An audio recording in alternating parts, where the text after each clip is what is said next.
মহান আল্লাহ তাআলার দরবারে অসংখ্য অগণিত শুকরিয়া, যিনি আমাদেরকে অত্যন্ত মায়া করে মহব্বত করে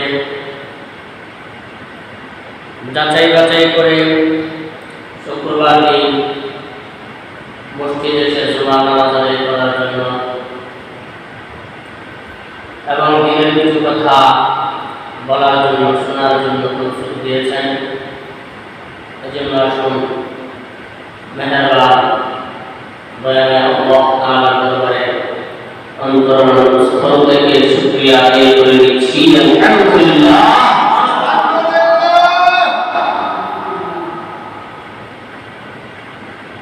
আল্লাহ তাআলা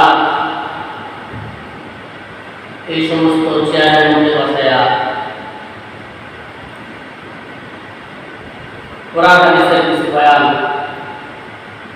তাদেরকে দিয়ে শোনান, যেন মানুষের উপকার হয়, যেন মানুষের গত সপ্তাহে যে আলোচনা করেছিলাম অনেকেই আপনারা বোঝেন না।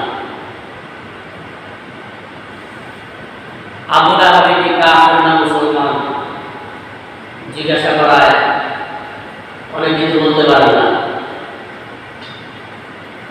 আবু লাহাব কি কাফের না মুসলমান? মুসলমান। মুসলমান। আবু লাহাব কি মুসলমান? গত সপ্তাহে বলেছিলাম অনেকে বলেছে মুসলমান, অনেকে বলেছে কাফের। গত সপ্তাহে কিছু আলোচনা, এই সপ্তাহে কিছু কিছু বলবো যেগুলো আপনারা গত সপ্তাহে বয়ানের কোনো কাজে বুঝিনি। তো আবু লাহাব কি মুসলমান না কাফের? মুসলমান না কাফের? কাফের। কাফের কি? তো নবীজির জন্ম তারিখ নিয়ে মতভেদ রয়েছে। কেউ কেউ বলেছেন ৮ তারিখ, আবার কেউ বলছেন কয় তারিখ? ৯ তারিখ, আবার কেউ বলছেন ১২ তারিখ। তাহলে বলে ব্যবস্থা করে নবীজির জন্ম তারিখ কেউ বলছেন ৮ তারিখ, কয় তারিখ? আবার কেউ বলছেন কয় তারিখ? ৯ তারিখ, আবার কেউ বলছেন কয় তারিখ? ১২ তারিখ। তাহলে জন্ম দিবস নিয়ে মতভেদ রয়েছে। কি জন্য মতভেদ আছে গত সপ্তাহে বলেছিলাম। ওনার মৃত্যু তারিখ নিয়ে কোনো মতবিরোধ আছে না নাই? নাই। ওনার মৃত্যু তারিখ নিয়ে কোনো মতবিরোধ নাই। মৃত্যু তারিখ কত? রবিউল আউয়াল মাসের 12 তারিখ। কয় তারিখ? 12 তারিখ। এও বলেছিলাম যদি ধরে নেওয়া হয় মৃত্যু তারিখ 12 তারিখ, জন্ম তারিখ 12 তারিখ, তাহলে এই দিনটা কি আনন্দের দিন না দুঃখের দিন? দুঃখের দিন। তো নবীজি দুনিয়াতে আগমন করছেন, এজন্য আমরা খুশি না নারাজ? খুশি না নারাজ? নবীজির চাচা আবু লাহাব, নবীজি যখন এই দুনিয়ার মধ্যে আগমন করেছেন, আবু লাহাবের একজন বাদী ছিল সুয়াইবা নামে বাদীরা। আবু লাহাবকে নিয়ে বলতেছে, আবু লাহাব, আব্দুল্লাহর ঘরে একটা পুত্র সন্তান জন্মগ্রহণ করেছে। আবু লাহাব এত খুশি হয়েছে, এত খুশি হয়েছে যে মাত্র এই বাদী মুহাম্মদ সাল্লাল্লাহু আলাইহি ওয়াসাল্লামের সুসংবাদ দিয়েছে, আবু লাহাব সাথে সাথে আঙ্গুল দিয়ে ইশারা দিয়ে এই বাদীকে আযাদ করে দিয়েছে। আবু লাহাব যখন মারা গেল, আব্বাস রাদিয়াল্লাহু তাআলা আনহু আবু লাহাবকে স্বপ্নের মধ্যে দেখতেছে। বলে যে আবু লাহাব কি অবস্থায় আছো? বলে যে জাহান্নামের কঠিন শাস্তির মধ্যে আছি, তবে সোমবার দিন আসলে আমার শাস্তি কিছু কম হয়। সোমবার দিন। বলে যে সোমবার দিন তোমার শাস্তি কেন কম হয়? বলে যে আমার ভাতিজা মুহাম্মদ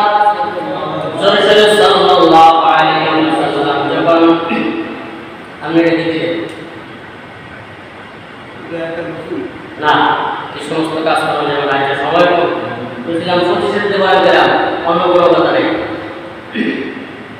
আরেকদিন মনে হয় আবু লাহাব বলতেছে যে সোমবার দিন আমার জাহান্নামের শাস্তি কিছু কম হয় বলেছেন কেন কম হয় আমার বাড়ি যখন আমাকে সুসংবাদ দিয়েছে যে মুহাম্মদ সাল্লাল্লাহু আলাইহি ওয়াসাল্লাম এই দুনিয়াতে আগমন করেছেন তখন আমি যে আঙ্গুলটা দিয়ে ওই বাড়িতে আজাদ করে দিয়েছিলাম প্রতি সোমবারে এই আঙ্গুল দিয়ে পানি বের হয় এই পানি বের হওয়ার কারণে আমার আঙ্গুলটা চুষলে আমার জাহান্নামের শাস্তি কম লাগে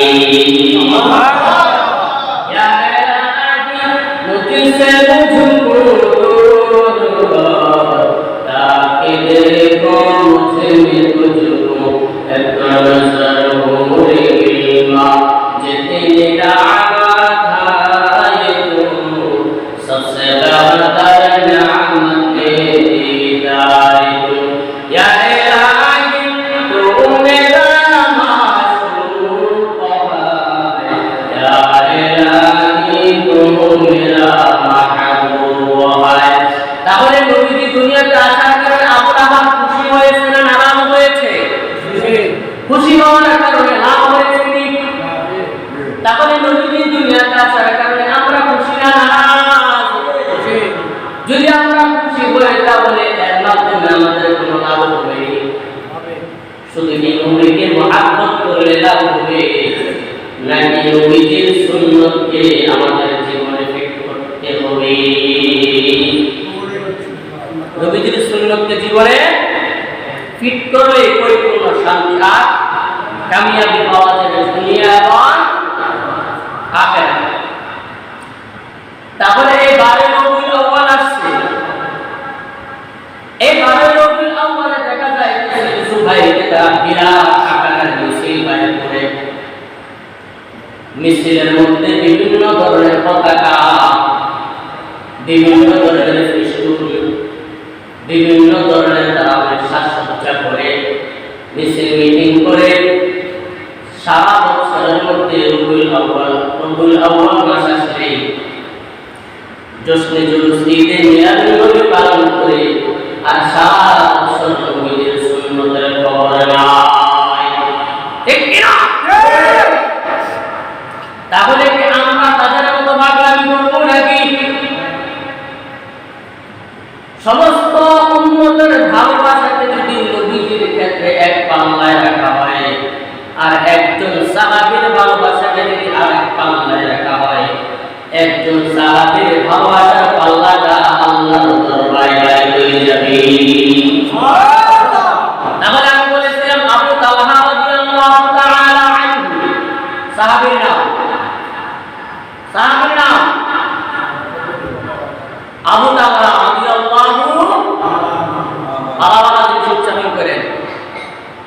নাম ধরা ইসলামে সন্তু বুলটু বলটু তুমি ডিউরি করে নাম সাহাবীর নাম আবু তালহা রাদিয়াল্লাহু আনহু বলেন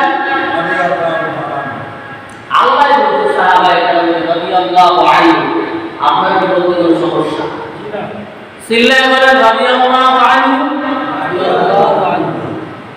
শেখ মুজিবের নামে জনাব প্রেসিডেন্ট শেখ মুজিবুর রহমান ভালো তবে কবরে কি ভালো অবস্থায় আছে না খারাপ অবস্থায় আছে জানি না তো আল্লাহ যে সমস্ত লোককে ভালো করেছে হেবলের কারণে এই সমস্ত লোকদেরকে ভালো বলে সমস্যা কি চিৎকার মেরে বলেন রাদিয়াল্লাহু আনহু উহুদের যুদ্ধের মধ্যে যখন সাহাবায়ে কেরাম একটা পরাজয় যুদ্ধের মধ্যে পরাজিত হতে যাচ্ছে শয়তান একটা আওয়াজ করে দিল যে মুহাম্মদ সাল্লাল্লাহু আলাইহি ওয়াসাল্লাম এই দুনিয়ার মধ্যে নেই নাউযুবিল্লাহ একটা পরাজয় গিয়ে দেখা গেল নবীজি এক জায়গার মধ্যে দাঁড়িয়ে আছে কাফেররা একের পর এক তীর মারতেছে তরবারি মারতেছে তীর মারতেছে তরবারি মারতেছে আবু তালহা রাদিয়াল্লাহু তাআলা আনহু নবীজিকে এইভাবে সিনার সাথে চাপড়াইয়া ধরলেন জাবরাইল বললেন, ইয়া রাসূলুল্লাহ,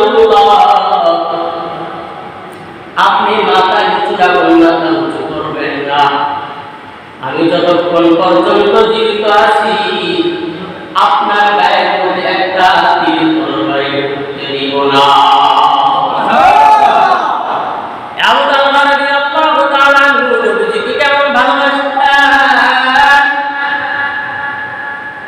আবু তালহা রাদিয়াল্লাহু তাআলা আনহু যখন ওই কঠিন সময়ের মধ্যে ইচ্ছা করলে পারতেন নবীজি জায়গার মধ্যে দাঁড়ায় আছেন, আবু তালহা রাদিয়াল্লাহু তাআলা আনহু সামনে জায়গার মধ্যে দাঁড়ায়া কাফেরদের দিকে হাত থেকে এর করে তরবারি ফিরাইতে পারতেন, কিন্তু এটা করলেন না। আবু তালহা রাদিয়াল্লাহু তাআলা আনহু বললেন, এমন কঠিন সময়ের মধ্যেও আমি নবীজির দিকে পিঠ দিব, এটুকু বেয়াদবি সহ্য করতে পারি না। আবু তালহা রাদিয়াল্লাহু তাআলা আনহু কেমন নবীজিকে ভালোবাসতেন। আরেকজন মহিলা সাহাবীর ঘটনা শুনুন। একজন মহিলা যখন খবর পেল যে নবীজি এই দুনিয়ার মধ্যে নাই, ওই মহিলাটা বাড়ি থেকে দৌড়াইতে উহুদ পাহাড়ের দিকে আসতেছে, উহুদের ময়দানের দিকে আসতেছে। লোকেরা বলল, তুমি কোথায় যাচ্ছ? বলে যে উহুদ প্রান্তরে যাচ্ছি। বলে যে উহুদ প্রান্তরে গিয়ে কোনো লাভ নাই, তোমার স্বামী তো দুনিয়া থেকে বিদায় নিয়েছেন। মহিলা বলল, হে সাহাবায়ে কেরাম, আমার স্বামী কি দুনিয়াতে আছে না নাই এটা আমি জানার জন্য যাচ্ছি না, আমি জানতে চাচ্ছি আমার বিশ্বনবী জীবিত আছেন কিনা। তাহলে ওই মহিলা অন্তরের মধ্যে স্বামীর মহব্বত বেশি না নবীর মহব্বত বেশি? আরো সামনের দিকে অগ্রসর হচ্ছে। আবার সাহাবায়ে কেরাম বললেন, মহিলা তুমি কোথায় যাচ্ছ? মহিলা বলল, আমি উহুদ প্রান্তরে যাচ্ছি। সাহাবায়ে কেরাম বললেন, গিয়ে লাভ নাই, তোমার সন্তান তো সে শাহাদাত বরণ করেছে। মহিলা বলল, আমার সন্তান কি শাহাদাত বরণ করেছে কি করে নাই আমি জানতে চাই না, আমি উহুদ প্রান্তরে যাচ্ছি, আমার নবীজি কি জীবিত আছেন কিনা এই জন্য যাচ্ছি। সুবহানাল্লাহ। এরপরে নবীজি এরপরে মহিলাটা আরো সামনের দিকে অগ্রসর হচ্ছে। সাহাবায়ে কেরাম বললেন, মহিলা কই যাও? মহিলা বলল, আমি উহুদ প্রান্তরে যাই। বলে যে সেখানে গিয়ে কোনো লাভ নাই, তোমার বাবা বিদায় হয়েছেন, শহীদ হয়েছেন। মহিলা বলল, সাহাবায়ে কেরাম, আমার বাবা কি দুনিয়াতে আছেন না না আছেন এটা আমি জানতে চাই না, আমি উহুদ প্রান্তরে জানতে চাই আমার নবীজি জীবিত আছেন কিনা। সুবহানাল্লাহ। এরপরে মহিলা সামনের দিকে অগ্রসর হচ্ছেন। অগ্রসর হয়ে বলতেছে, ও সাহাবায়ে কেরাম, আমার নবীজির কি অবস্থা বলো। সাহাবায়ে কেরাম বললেন, উহুদ প্রান্তরে গিয়ে কোনো লাভ নাই, তোমার ভাই দুনিয়া থেকে ইন্তেকাল করেছেন। মহিলা বলল, আমি আমার ভাইয়ের খবর নিতে চাই না, আমি জানতে চাই আমার নবীজি জীবিত আছেন কিনা। মহিলা যখন উহুদ প্রান্তরে গেল, উহুদ প্রান্তরে গিয়ে নবীজি যখন সুস্থ অবস্থায় দেখতে পেল, মহিলা কেমন জানে বলতেছে, ইয়া রাসূলুল্লাহ, ইয়া হাবিবাল্লাহ, আমার স্বামী দুনিয়া থেকে বিদায় নিয়েছেন, আমার কোনো কষ্ট নাই। আমার বাবা দুনিয়া থেকে বিদায় নিয়েছেন, আমার কোনো কষ্ট নাই। আমার সন্তান দুনিয়া থেকে বিদায় নিয়েছেন, আমার কোনো কষ্ট নাই। আমার বাবা দুনিয়া থেকে বিদায় নিয়েছেন, আমার মধ্যে কোনো কষ্ট নাই। আমি নবী যখন আপনাকে সুস্থ অবস্থায় দেখলাম, আমার থেকে সব কষ্টগুলো মধ্যে দূর হয়ে গেছে।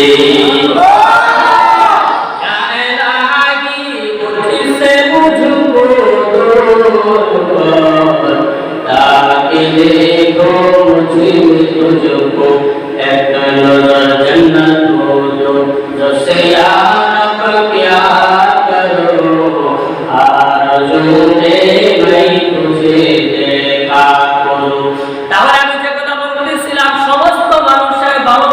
যদি নবীজির ক্ষেত্রে এক পাল্লায় রাখা হয়,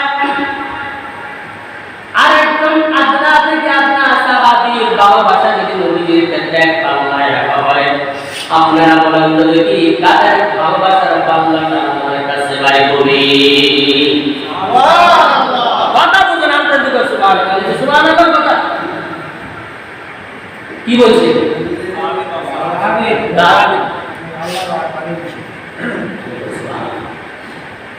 তাহলে সাহাবায়ে কেরাম আমাদের থেকে নবীজিকে হাজার লক্ষ কোটি গুণ বেশি ভালো।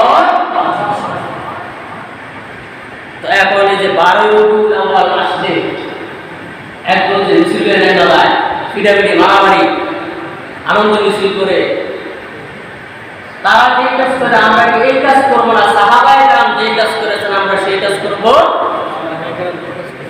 সাহাবায়ে কেরাম কি করছেন? সাহাবায়ে কেরাম এই দিনটাকে সুখের দিনও বানান নাই, দুঃখের দিনও বানান নাই, বরং ইতিহাস খুঁজলে পাওয়া যায় রাসূল করিম সাল্লাল্লাহু আলাইহি ওয়াসাল্লাম এই সোমবার যখন আসতেন উনি রোজা রাখতেন। কি রাখতেন? বলে ইয়া রাসূলুল্লাহ রোজা রাখেন? বলে যে আমি রোজা রাখি, এই সোমবার দিনে আমি আল্লাহ তাআলা এই সোমবার দিনে আমাকে দুনিয়াতে পাঠাইছেন, এজন্য আমি শুকরিয়া স্বরূপ কি রাখি? রোজা রাখি। আমরা যদি কিছু করতে চাই 12 রবিউল আউয়াল আসলে মিছিল মিটিং করা দরকার নাকি আল্লাহ তাআলার কাছে শুকরিয়া আদায় করার জন্য রোজা রাখা দরকার? আল্লাহ তাআলা আমাদেরকে রোজা রাখার তৌফিক দান করেন, আমিন। এই যে তারা ঈদে মিলাদুন নবী পালন করে, আমাদের সমাজে হুজুর যদি দাওয়াত দেয় হুজুর মিলাদ করে যায়, দলেশ্বর তো আলহামদুলিল্লাহ, বেদাত নাই আলহামদুলিল্লাহ। কোন কোন এলাকায় বেদে দেখা যায় যে আমি কিন্তু বড় হয়েছি বেদাত এলাকায়, ওই এলাকায় একারে মিলাদ দিয়ে যত সুন্দর সব পানি মোটামুটি বন্ধ থেকেও কম না। যাই হোক, তো যদি হুজুর দাওয়াত দেয়, হুজুর যদি গিয়া আলহামদুলিল্লাহ আল্লাহ করিয়া দুরূদ শরীফ করে দোয়া করে দেয়, তারা দাওয়াত দিলে মিলাদ করার লেগে এতে মিলাদ করলো না, এতে হুজুর না, হুজুরের জাত না আছে নি? এদিকে কম আছে বেদাত এলাকায়। মিলাদ মিলাদ মিলাদ মিলাদ তারা একটু বোঝা দরকার। মিলাদ বলা হয় ওই অনুষ্ঠানকে যে অনুষ্ঠানের মধ্যে রাসূলের জন্মের সময় যে সমস্ত অলৌকিক ঘটনা ঘটেছে ওই সমস্ত অলৌকিক ঘটনাগুলো আলোচনা করা, এবং ওনার শৈশবকালে যে অলৌকিক ঘটনা ঘটেছে সেই অলৌকিক ঘটনাগুলো আলোচনা করা, ওনার সিরাত নিয়ে আলোচনা করা, সুরত নিয়ে আলোচনা করা। যেই মিলাদের মধ্যে এই সমস্ত কাহিনীগুলো বর্ণনা করা হয় ওই অনুষ্ঠানটাকে বলা হয় মিলাদ অনুষ্ঠান। ওই অনুষ্ঠানটাকে মিলাদের অনুষ্ঠান। তখন আমার সমাজে যে এই সমস্ত আলোচনা হয়নি, ইয়া নবী সালামু আলাইকা আছে সুরে সুরে তাল মিলিয়ে নাম করতে বলে এটা মিলাদ হয় না। তাহলে মিলাদ অনুষ্ঠান কি ইয়া নবী সালাম আলাইকা বলে মিলাদ অনুষ্ঠান হয়ে যায় নাকি রাসূলের জন্মের সময় অলৌকিক ঘটনা, ওনার শৈশবকালের অলৌকিক ঘটনা, ওনার সিরাত নিয়ে আলোচনা করা, সুরত নিয়ে আলোচনা করা, এই যেই মাহফিলের মধ্যে মিলাদের মধ্যে এই সমস্ত আলোচনাগুলো করা হয় ওই অনুষ্ঠানটাকে বলা হয় মিলাদ।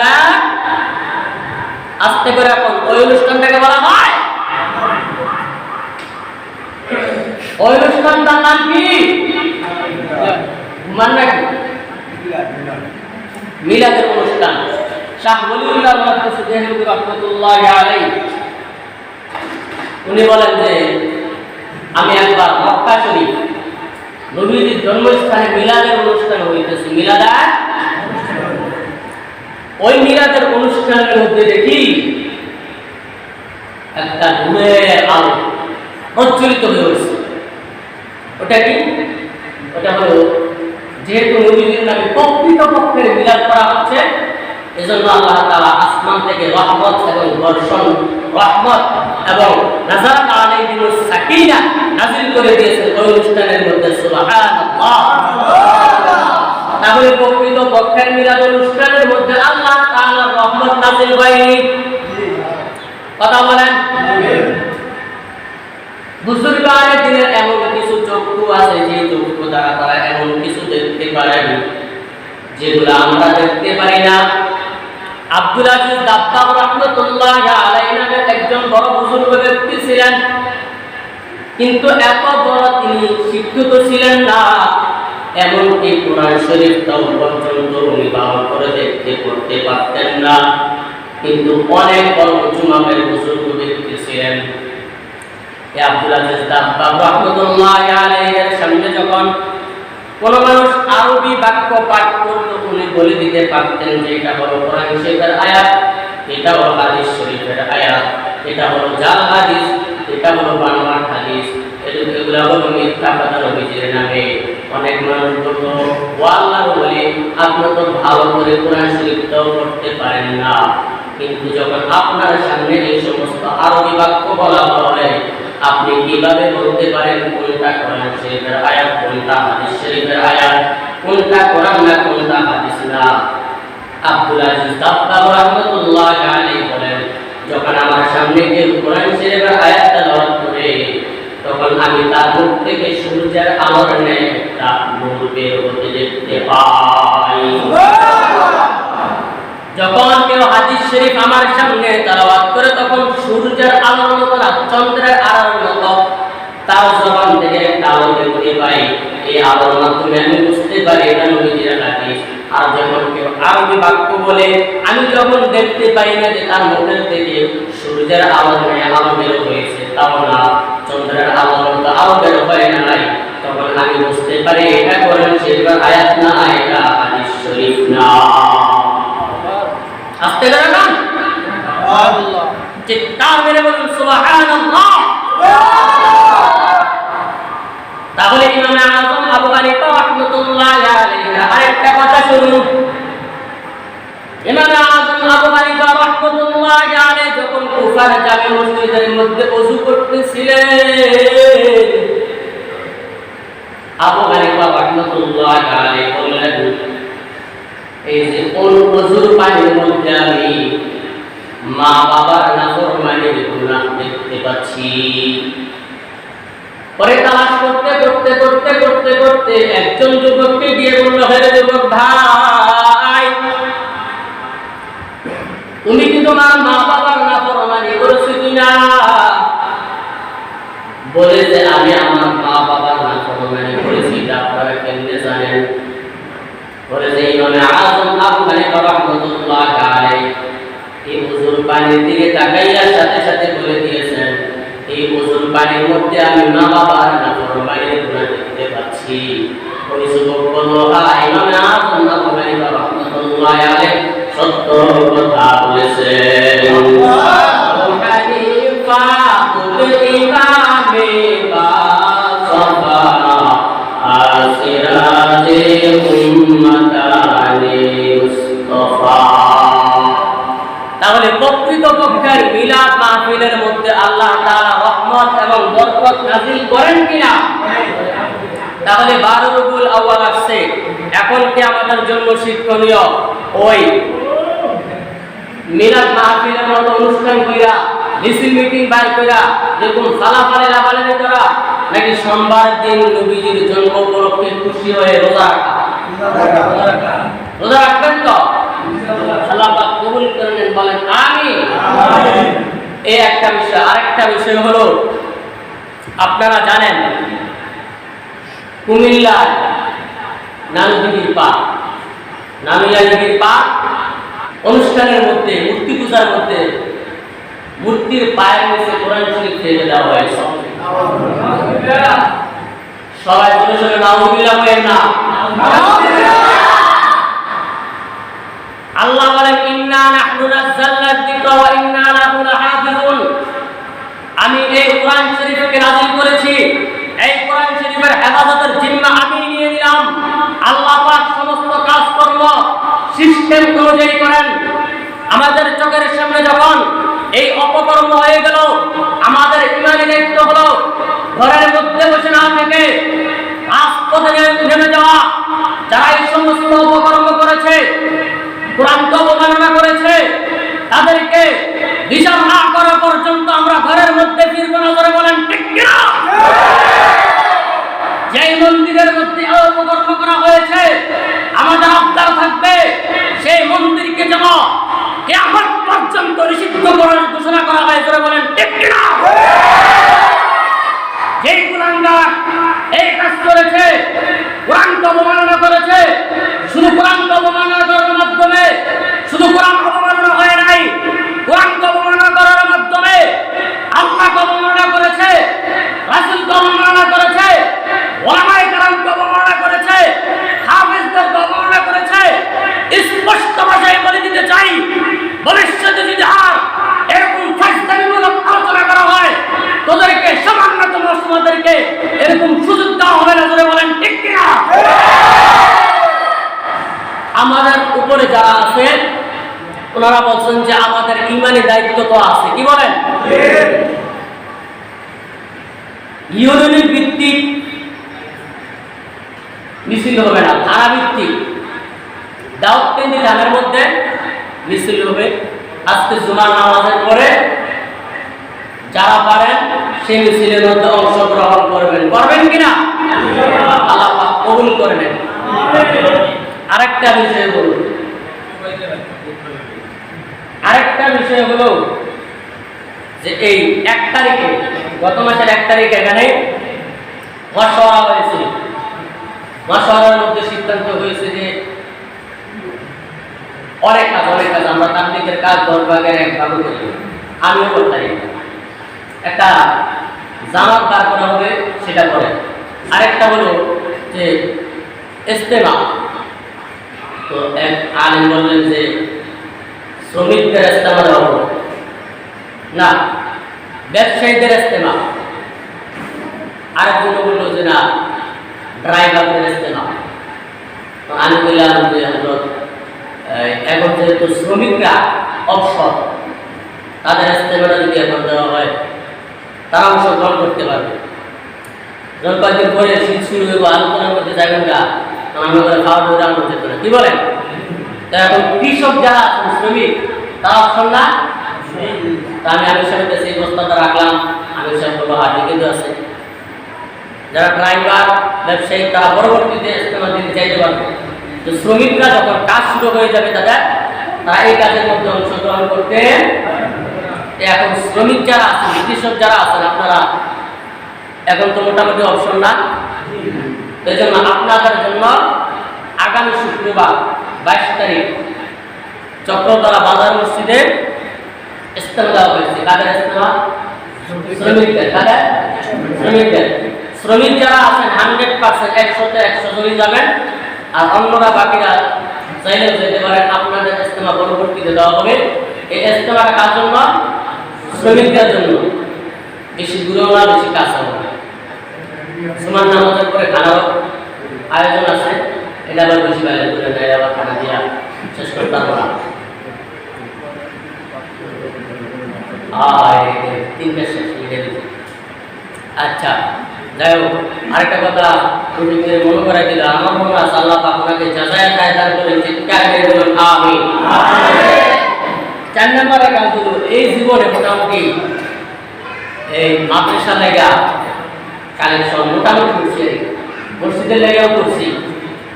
এখন কালেকশন আমার নিজের লেগে কি ওই জন্য ওটার জন্য 2টা দরজা দরকার। কয়টা? 2টা দরজা দরকার। 8,000 টাকা লাগবে। এর আগে আপনাদের বলছিলাম যে এলইডি লাইট লাগাবো, এবং এই লাইটটা ঠিক করবো। আপনারা শুধু 400 টাকা খরচ, আর বাকিগুলো হবে নাই। তো এখানে 8,000, আর এখানে যদি 3,000 মধ্যে 2,000 করি 10,000 কম করতেছি, যেহেতু এখানে 8,000 টাকা কালেকশন হবে। তো আপনাদের তো এই মসজিদ মাদ্রাসা, কি বলেন? আপনারা যদি না দেন কাজ করবে না। তবে আমি মনে করি আমি না দিলে মসজিদের কাজ হতো না। বিষয়টা কেমন? বিষয়টা এমন না। আপনি দিলে আপনার ভাগ্য খুলে যাবে, আপনি দিলে আপনার ভাগ্য খুলে যাবে। একজন মহিলা, আমি যখন থেকে কালেকশন শুরু করছি, মোটামুটি যেদিন কালেকশন করি এমন দিন বাপ তাই আছে মহিলায় যায় না, কথা বলেন না। ওই মহিলাটাই বলো গত রবিবার রাতে সোমবারে আমার কাছে 50 টাকা দিয়েছে। চিৎকারে মেরে বলুন আলহামদুলিল্লাহ। اللهم آمين ربنا ظلمنا أنفسنا وإن لم تغفر لنا وترحمنا لنكونن من الخاسرين يا رب العالمين يا أحكم الحاكمين। যে মহিলায় 50 টাকা দান করবে, আল্লাহ আমি বড় গুনাহগার, আমি বড় পাপিষ্ঠ, আমার দোয়া আপনার কাছে কবুল হতে পারে না হতে পারে। এখানে অনেক মানুষ হাজী সাহেব রয়েছেন, দাড়ি পাকা মুরব্বীরা রয়েছেন, যার হাতটা কবুল হয় ওই হাতের বরকতে ওই মহিলার দানটাকে আপনি কবুল করে নেন আল্লাহ। যেই নিয়তে দান করলো মেহেরবানি করে আপনি তার দান কবুল করে নেন, এর দ্বারা সব ধরনের বালা মুসিবত থেকে দূর করে দেন। সুবহানা রাব্বিকা রাব্বিল ইজ্জাতি আম্মা ইয়াসিফুন ওয়া সালামুন আলাল মুরসালিন ওয়ালহামদুলিল্লাহি রাব্বিল আলামিন। মুনাফা কালাম কি লিখা? আমার কাছে যদি একটা বলায় আইয়া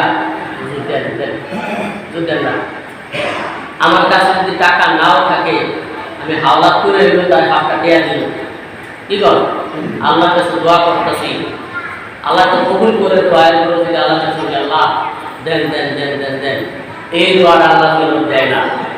কি কর এই মহিলা কোনো কি জন্য এই জন্য কাজ করে দোয়া করলাম, এমন কোনো কালেকশন নাই যে মহিলা দেয় না। এই মহিলায় 50 টাকা দেওয়া মানে 500 টাকা দেওয়া, ধরে বলেন ঠিক কিনা? আল্লাহ পাক এই আম্মাজির দানকে কবুল করেন, শরীরের সবটুকু শক্তি দিয়ে চিৎকার মেরে বলুন আমিন। মহিলা যদি দিতারে আমরা কিছু দিবেন,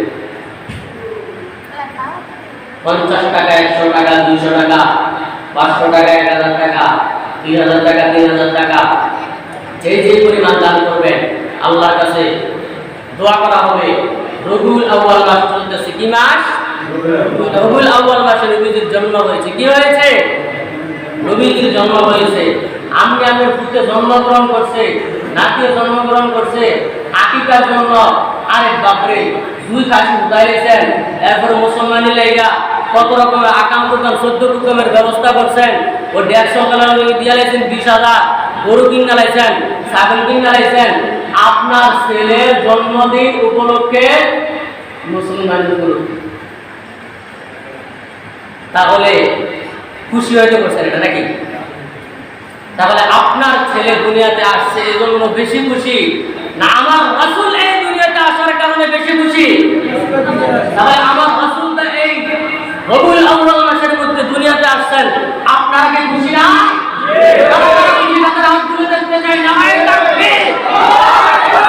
বিশ্বনবীর অবমান হইবে না রে মুসলমান, হইবে না রে মুসলমান।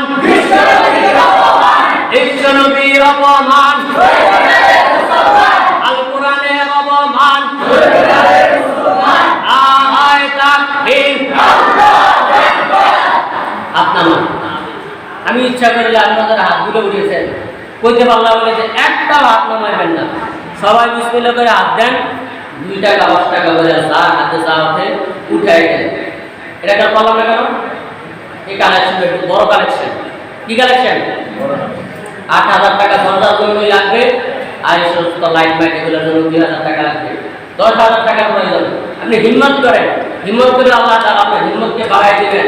সদারে করবো এই বিছনা আরেকবার করবো, আমি যদি দিয়া লাই আমার বউ কি না কি জানি করবো, আরে না হিম্মত করে দিয়া দিলে আল্লাহ তাআলা ব্যবস্থাও করে দিতে পারেন। আপনি যদি এই নিয়তে দান করেন, আল্লাহ আমি এই যে কৃষিকাজ করি, কত ধরনের বালা মুসিবত জান আপনার ঘরের জন্য। ও আচ্ছা, আরেকটা কথা মনে হয়েছে, অনেকে মনে দিতেন না যে আমার মধ্যে রাগ করিয়া। আমি বিশ্বাস করি আমার আগে যে সমস্ত ইমাম সাহেব ছিল তারা আমার থেকে এলেমে আমলে বুজুর্গের বয়সে সব দিক দিয়ে আমাকে বড়। আমার বড় যারা আসবেন আশা করি তারা আমার থেকে অনেক বড় হবে। আমি দিতে শুরু করতে হবে, তবে আমার মধ্যে একটু কোরআন শিখে আছে, ঠিক আছে? আমি যতই খারাপ হই, আমার ভিতরে তো 30 পারা কোরআন শরীফ আছে। খারাপ হওয়ার বিশ্বাস জনগণ দিচ্ছে গোপালপুর ভাই, আমাকে গোপালপুর ভাই। আচ্ছা, তো আমার ভিতরে তো 30 পারা কোরআন শরীফ আছে, কেউ আমার দিকে না তাকাইয়া 30 পারা কোরআন শরীফের দিকে তাকাইয়া আপনারা টাকা দান করতে পারেন। ওই যে কি হোসেন ভাই এই গোপালপুরে চাইছে 100 টাকা সরকার বাড়ি সাদেক সরকার কিছু জানি মানুষ করেনি কথা তাড়াতাড়ি দেন। ঘটনা করে আমরা অন্তর্গ্রহণ করি যে সাদেক সরকার বেটা বুড়ো হয়ে গেছে গা, দাঁড়িয়ে 5টা অবস্থা খারাপ। বেটা আমি যখন প্রথমে আইছি বেটাকে আমি উজানি মানুষের করি, আমি তো শ্বাস সেটাম, বেটা বুড়ো হয়ে গেছে গা। ওর কখন নিয়ে দিয়েছে না আসলে বেটা মানে কাজের মধ্যে অবসর, এই জীবন কি করবে? আমাদের তো জীবনে গুনাহের কোনো শেষ নাই, বাকি জীবনটা সে উজানি মাদ্রাসায় দিয়ে দিবে। হয়তো এই নিয়তে আল্লাহ জীবনে কত গুনাহ করছি, যা উজানি একটা মাদ্রাসা, আল্লাহর ওলি একটা মাদ্রাসা, সেখানে সময় দিলাম, আমারে মাফ করে দিয়েছেন, মাফ করে দিয়েন। এজন্য সম্ভবত সে উজানি মাদ্রাসায় করতেছে। এই যে আমরা মনে করেন যে প্রত্যেকে যদি অন্তরে দাঁত দেন, আপনাকে মনে হবে যে আপনার চাইতে বড় অপরাধী আর কেউ নাই। আপনি কি জীবনে এমন কোন অপরাধ করেন নাই যে অপরাধের কারণে আল্লাহ আপনাকে ধরতে পারে হাসরের ময়দানে? কথা বলেন। তাহলে এই কিন্তু কাজ করতে পারেন, আল্লাহ আমি এত বড় অপরাধী, আমার এইরকম ভাবে করুণা দিয়ে ধরছেন, এই ফসলের মধ্যে বছর দিচ্ছেন, চাকরির মধ্যে সমস্যা, রিজিকের মধ্যে সমস্যা, রোজগারের অভাব নাই, কত জনের কত সমস্যা। আয় আল্লাহ জান আমি 500 দিলাম, 2000 দিলাম, 1000 দিলাম, আপনি মেহেরবানি করে কবুল করে নেন। এই উসিলায় তো বলে আল্লাহ পাক সমস্ত বালা মুসিবত থেকে আপনাকে হেফাজত করতে পারেন কিনা? তাহলে প্রত্যেকেই দান করেন। হোসেন ভাই আল্লাহ 100 টাকা দান করেছেন, মেহেরবানি করে কবুল করে নেন।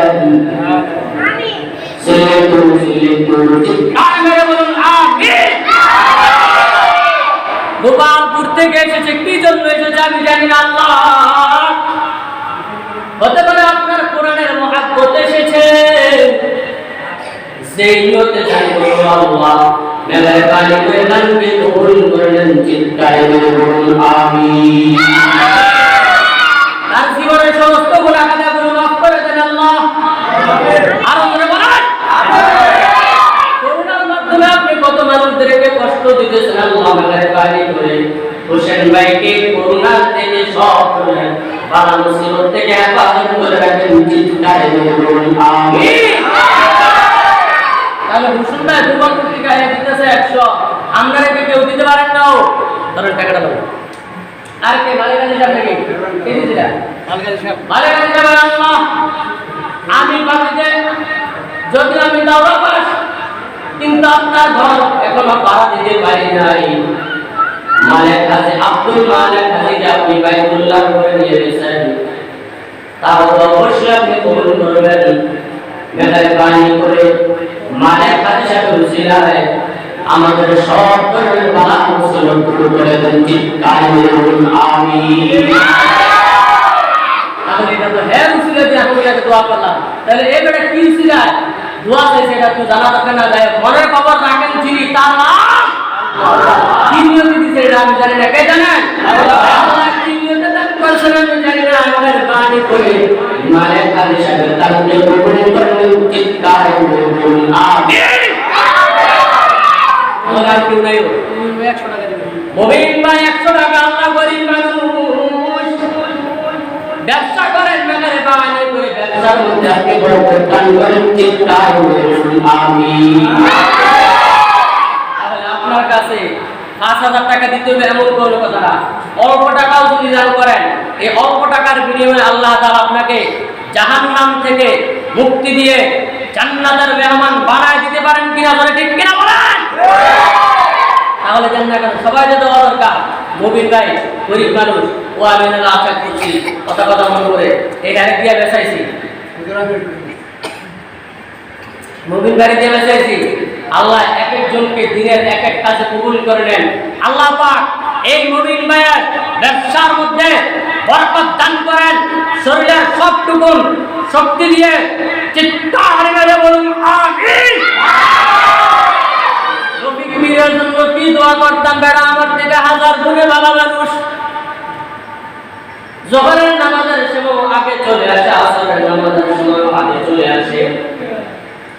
পাঁচ ওয়াক্ত নামাজে আমার বিশ্বাস হয় আমার আগে আগে প্রস্তুতি গ্রহণ করে। আল্লাহ মেহেরবানি করে তৌফিক দিয়ে আপনি সব ধরনের সুস্থতার মতনে আমল দান করেন। চিৎকার করে বলুন আমিন।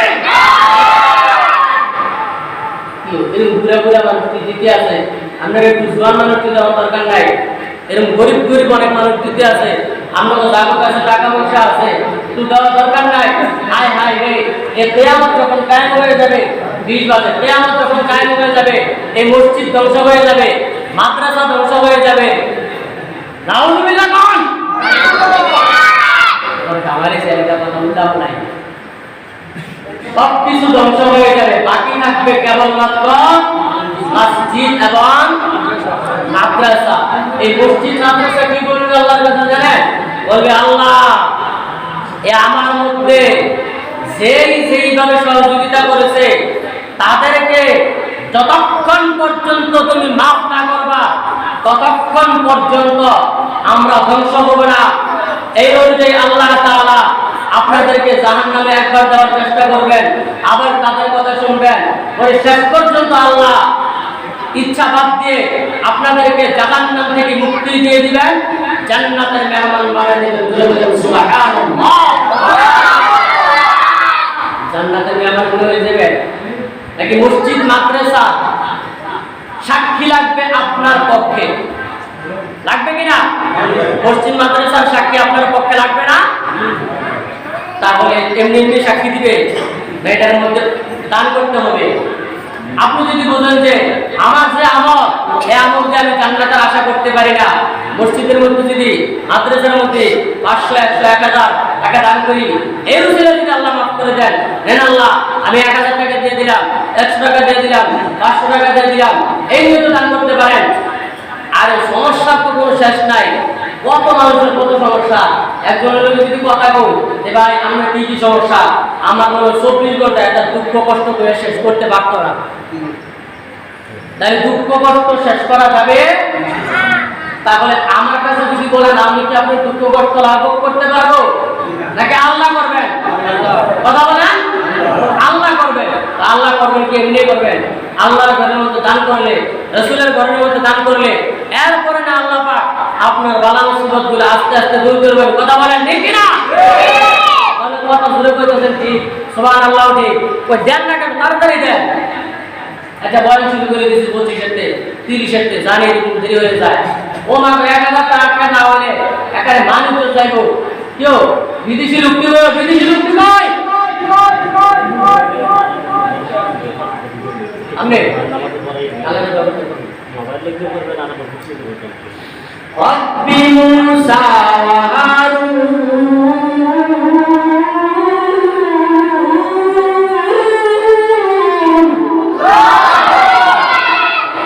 মুসা ওয়া হারুন। হারুন ভাই কত? হারুন ভাই আল্লাহ মুসা নবীর ভাই নাম হারুন, ওনার নাম হারুন। 500 টাকা দান করবে। হারুন ভাইয়ের 500 টাকা আপনি কবুল করে নেন। আমিন। হারুন ভাই কি উদ্দেশ্যে দান করেছেন? মেহেরবানি করে হারুন ভাইয়ের মনে লেখা কবুল করে নেন, মনের কথাগুলো দূর করে দেন। চিৎকার করুন আমিন। তার বয়ান করতে করতে যেরকম দামাইছি না, কালেকশন করতে করতে 5 মিনিট গালা দিতেছে, তো তাড়াতাড়ি দিয়ে দেন না, দেরি হয়ে যেতেছে। আর কে কি পরিমাণ দান করবেন দেন। আমি তো আপনার মনের ভিতরে কত দুঃখ কষ্ট এগুলো বলতে পারি না, আপনি তো আল্লাহর কাছে বলতে পারেন। মানুষের এমন সমস্যাও আছে, প্রত্যেকে এমন কিছু সমস্যা আছে যেগুলো মানুষের কাছে বলা যায় না। স্ত্রীর কাছে অনেক কথা বলা যায় না, ডাক্তারের কাছে অনেক কথা বলা যায় না, কবিরের কাছে অনেক কথা বলা যায় না, ইমাম সাহেবের কাছে অনেক কথা বলা যায় না, ছেলের কাছে বলা যায় না, মেয়ের কাছে বলা যায় না, বলা যায় কেবলমাত্র একজন, তার নাম আল্লাহ। প্রত্যেকের এমন কিছু সমস্যা আছে না? তাহলে হাদিসে আছে as-সাদাকাতু তুদফিউল বালা, যে বালা মুসিবত, এই যে আমাদের মনের মধ্যে এত দুঃখ কষ্ট, আপনি শরমের কথাগুলো বলতেও পারেন না, যদি আল্লাহর কাছে দোয়া করেন আল্লাহ পাক দূর করে দিবেন। তবে শর্ত হলো as-সাদাকাতু তুদফিউল বালা। এই দান সদকার মাধ্যমে আল্লাহ পাক মানুষদের সব সমস্যার সমাধান করে দেন। চিৎকার মেরে বলুন সুবহানাল্লাহ। মনির ভাই বসুন্ধর বাড়ি রাখেন আপনার কাছে। মনির ভাই 100 টাকা দান করেছেন আল্লাহ মেহরবানি করে মনির ভাইয়ের দানকে কবুল করুন। চিৎকার করে বলুন আমিন। বিদেশি লোকটি কই, মহিলারা কই? মহিলাদের কাছে আমাদের জন্য প্রথমে দোয়া করলাম। মহিলারাও কিছু দেওয়া দরকার, মহিলারাও কিছু জানা দরকার। কি একটু লাগা করা দেন না। শয়তানকে একবার আমি করে এমনি বাইন্দা এসে নাকি শয়তান তো বানবে। যে সমস্ত আকাম কুকার চোদ্দ কুকার আমরা করি, শয়তান বলবে যে তোমাকে আমার খাওয়ার দরকার নাই, তোরাও বড় শয়তান ধরে কোন ঠিক না। আল্লাহ আমাদের করুণা দিয়ে ধরছে, এরপরও আমরা সোজা হই না।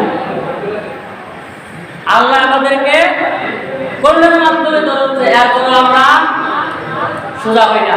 বিভিন্ন ধরনের গান বাজ আমার যদি আমি গান অনুষ্ঠান করি, এর মাধ্যমে যদি দেখতে পারি বুঝে গেছে। আমি যদি দেখতে পারি যে আমার গান অনুষ্ঠানের কারণে আমার মায় আমার সামনে বসে রয়েছে, এর কারণে 5টা বড় বড় সাপ এসে আমার মায়ে কামড়াইতেছে, এই ডেস্ক বাজানোর কারণে, বড় বড় বক্সগুলা বাজানোর কারণে, তাহলে আমি যদি ভালো সন্তান হয়ে থাকি, আমি এগুলোকে ডেস্ক বন্ধ করে দেবো না আমি চালাবো? কথা বলেন। তাহলে আমার মার সামনে সাপ আসতে পারে, নাও আসতে পারে, কিন্তু কবরের মধ্যে আমার বাবা শুয়ে আছেন। আমি এই ডেস্ক বাজানোর কারণে হতে পারে আল্লাহ পাক আমার বাবার কবরের মধ্যে জাহান্নামের সাপ পাঠিয়ে দিয়েছেন। তাহলে আপনি কেন গানের অনুষ্ঠান করতেছেন? কেন গান অনুষ্ঠান করতেছেন? আপনি যদি বুঝেন, দাঁড়ান, আপনি যদি বুঝেন যে এই গান অনুষ্ঠানের মাধ্যমে আল্লাহ আমার বাবার কবরের মধ্যে শাস্তি দিবেন, আপনার কাছে অনুরোধ করবো তওবা দিল্লাহ করেন, আল্লাহর কাছে ক্ষমা চান, আল্লাহ পাক কবুল করেন। চিৎকার করে বলুন আমিন। এই রুবেল নামটা ভালো না, আলাদা একটা নাম দেওয়া দরকার। আপনার কোন নাম আছে নি? নাম একটাই, রুহুল আমিন, রুহুল কুদুস। কার নাম? জিবরাইলের নাম। কার নাম? নাযালা বিহির রুহুল আমিন।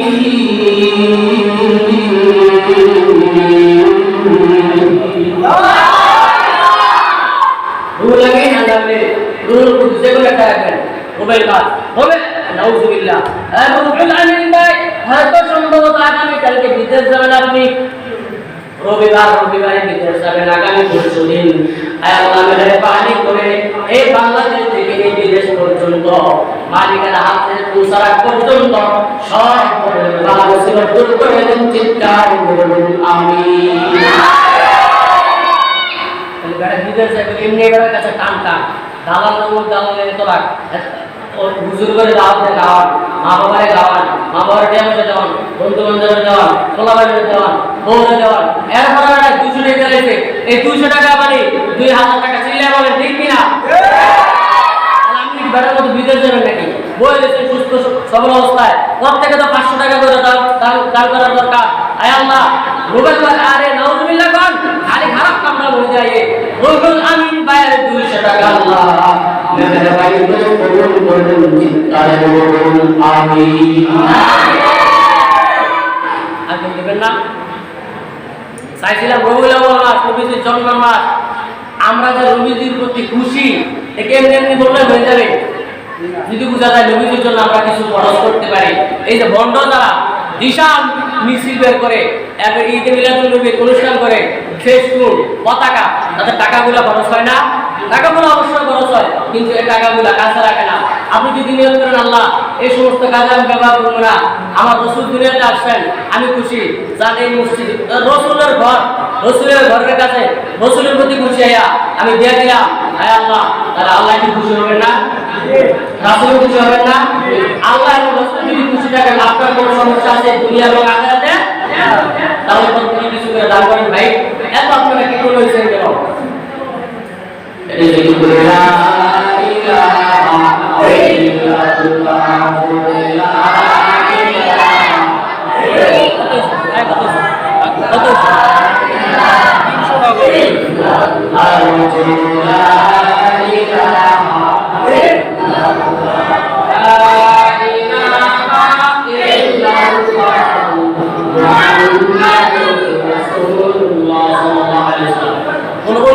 এটা তাড়াতাড়ি চাই দিতে হয়েছে আমি বয়লে বসছি 25-এ 8,000 টাকা 10,000 টাকা দাম করা দরকার এই জন্য আমি 10-এর আগে বলে চাই দিয়েছি মাত্র দিছে 300 টাকা কেমনে গালছে আপনার পর এর দরকার 8,000 10,000 টাকা দিছে 300 কেন চাচ্তাম সবাই একটু জানেন না ভাই আমার প্রতি যেটা অনুগ্রহ না আল্লাহর প্রতি অনুগ্রহ রাসূলের প্রতি অনুগ্রহ আপনি দান করলে আমি যতটুকু খুশি হব তার চাইতে বেশি খুশি হবেন আল্লাহ তার চাইতে বেশি খুশি হবেন রাসূল আল্লাহ এবং রাসূল যদি আপনার খুশি থাকেন আপনার উপর দুনিয়া এবং আখিরাতে আপনি ঠেকবেন না মা বাবার কথা মতো চলে না ঠিক না আমি যেগুলো বলতেছি আপনার অনুসরণে রওনা করে তো বলে আপনি অনুসরণ করেন মা বাবার কথা মতো চলে না আল্লাহ নবী দয়া তারা পাবে আল্লাহ নবী দয়া তারা পাবে না ঠিক না ঠিক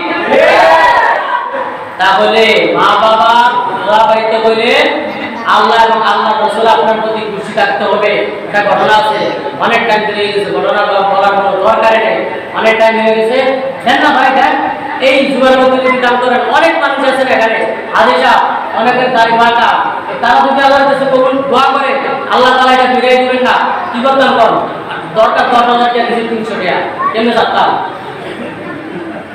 কেউ দিত না বলেন যাই হোক এই কাজ আপনাদের এই কাজ ওই গোবর গলা পথে গোবর মানুষ এখানে দান করবে না আপনাদের মাধ্যমে এই কাজ হবে এখন আমি বললাম আপনারা বুঝতে পারেন নাই হয়তো সাধারণ আমরা ধরে রাখছে যে কোনো সমস্যা আছেন বলার দরকার নাই পরবর্তীতে যদি আপনি বুঝেন যে এখানে দান করলে রবিউল আউয়াল মাস রাসূল খুশি হবেন আল্লাহ খুশি হবেন আমার আরেক বাপরে বাপ সারা জীবনে পুরো শরীরে কত সমস্যা এই সমস্যা আল্লাহ পাকেই কেমন কত সমস্যার সমাধান করতে পারেন আমি গোপনে বা সবার সামনে পরবর্তীতে দান করব আল্লাহ পাক আপনাদের দানকে কবুল করে নেবেন এখন যারা চিন্তা দিচ্ছেন পরবর্তীতে সকলে দান করে যাবেন কেউ বাঁচবেন না আল্লাহ পাক সকলকে কবুল করে নেবেন আমিন আমিন কোন কথা আছে ভাবাইলেছেন সাধারণ দরকার